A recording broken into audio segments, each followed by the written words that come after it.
loved trains. He grew up loving trains. And so, when he became old enough, he became an engineer. And he drove trains before electricity. When you had to switch the tracks, you did it by hand. And years went by, and it was his passion. It was the thing that he loved most, to be in the train, driving the train. And then history changed. And electricity came, and they put up lights to tell the trains when to go and when to stop. And suddenly engineers had to pass a test about the lights and what they meant.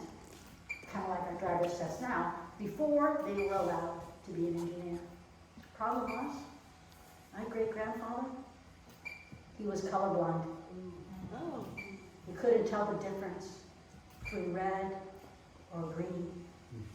The lights weren't always in the same order, and he couldn't pass the test.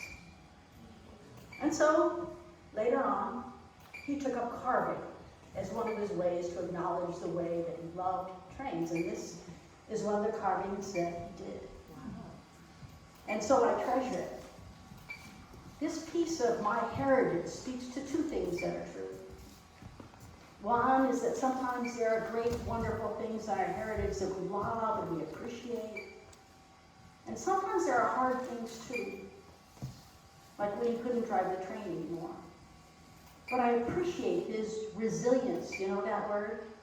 His ability to bounce back, his ability to find a way to live his passion in spite of the things that try to get in the way. And so today, that's a little bit about what I'm talking about to the people who are staying in the room. Let's give our attention to Jack for a second.